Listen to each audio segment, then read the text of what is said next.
ہمارے قومی شاعر کا انداز دیکھو کربلا بیان کرنے کا، تو کہتے ہیں تا قیامت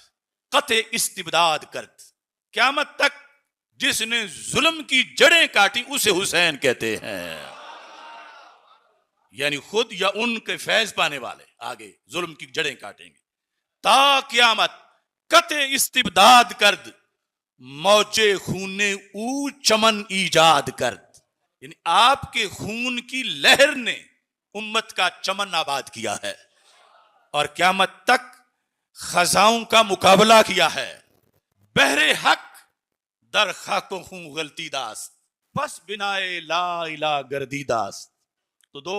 مشہور سوال ہیں معاشرے میں کہ یہ کرسی کے لیے گئے تھے، اقتدار کے لالچ میں گئے تھے معاذ اللہ، اور پھر دوسرا ہے اعتراض کہ حقہ کے بنا لا الہ است حسین پر، لا الہ سے تو مراد یعنی پورا کلمہ ہے، یعنی بنیاد بنے آپ کلمہ کی، تو اس پر کچھ لوگوں نے اعتراض کیا کہ یہ کیسے بنیاد ہو سکتے ہیں کلمہ اسلام کی۔ تو اقبال نے ان دونوں چیزوں کا اس ایک شعر میں جواب دیا۔ اقبال کہتے ہیں بحر حق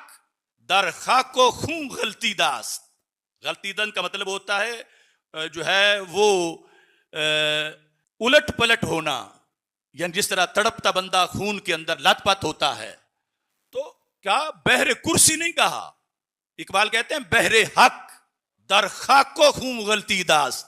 یہ خاک اور خون کے اندر جو تڑپے ہیں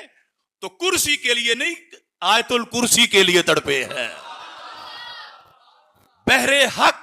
در خاک و خون غلطی داست،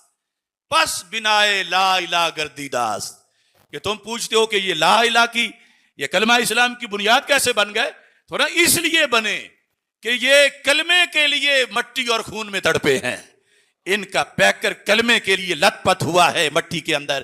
اس لیے ان کو بنائے لا الہ الا اللہ کہا جاتا ہے۔